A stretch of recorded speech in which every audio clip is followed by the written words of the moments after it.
অসম নাগালেণ্ডৰ যি সীমা সমস্যা এইটো আচলতে নতুন কথা নহয়। পূৰ্বৱৰ্তী সময়ৰ পৰা বিভিন্ন সময়ত আচলতে দশক ধৰি এই সমস্যাটো আচলতে সন্মুখীন হৈ আহিছে। বিশেষকৈ আচলতে নগা লোকসকলে আহি বা নগা প্ৰশাসনে আহি আচলতে অসমীয়া খিলঞ্জীয়া ৰাইজক আচলতে ভূমিপুত্ৰক বিভিন্ন ধৰণৰ জাৰ জুলুম কৰিব, তেওঁলোকৰ জীৱনৰ প্ৰতি আচলতে নিৰাপত্তাৰ প্ৰতি ভাবুকি আহিব। এই ক্ষেত্ৰত কিন্তু ছাত্ৰ সন্থাই আচলতে আমি শংকিত হৈ আছোঁ আৰু কোনো গৰিহণা দিছোঁ। চৰকাৰৰ আচলতে যেনেধৰণৰ ভূমিকা হ'ব লাগিছিলে বা অসম নাগালেণ্ডৰ সীমা সমস্যা যিগৰাকী আচলতে সীমা মন্ত্ৰী আছে, সীমান্ত উন্নয়ন মন্ত্ৰী আছে, তেওঁ আচলতে নীৰৱ ভূমিকাই এই ক্ষেত্ৰত আচলতে নগা প্ৰশাসনে বা নগা লোকসকলে আচলতে তেওঁলোকে উচতনিমূলক আচলতে তেওঁলোকে বিভিন্ন ধৰণৰ কাম কাজ কৰিবলৈ লৈছে। গতিকে আমি ছাত্ৰ সন্থাই ধিক্কাৰ জনাইছোঁ। প্ৰথম কথা হৈছে যে অসম নাগালেণ্ডৰ সীমা সমস্যাৰ যিসকল সীমামূৰীয়া আচলতে খিলঞ্জীয়া লোক আছে, ভূমিপুত্ৰ আছে, তেওঁলোকৰ জীৱন সুৰক্ষা হ'ব লাগিব, সম্পত্তি সুৰক্ষা হ'ব লাগিব। তেওঁলোকৰ যাতে জীৱনৰ ক্ষেত্ৰত আচলতে কোনো ক্ষেত্ৰত ভাবুকি আহিব নালাগিব, আমি ছাত্ৰ সন্থাই এই কথা সকীয়াই দিছোঁ।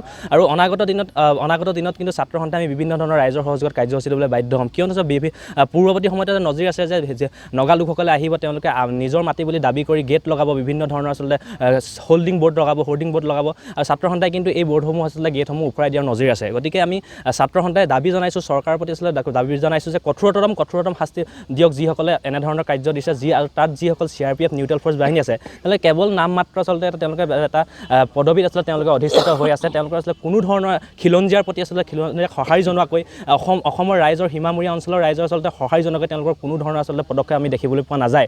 গতিকে অনাগত দিনত যাতে এনেধৰণৰ কাৰ্যপন্থা যে নগা লোকেই হওক বা নগা প্ৰশাসনেই হওক যে কৰিবলৈ আচলতে সাহস নকৰে, এই ক্ষেত্ৰত অসম চৰকাৰে কঠোৰতম আচলতে শাস্তি দিবৰ ব্যৱস্থা কৰক আৰু অসম নাগালেণ্ড যি সীমা সমস্যা আছে, সীমা সমস্যা স্থায়ী সমাধান কৰক।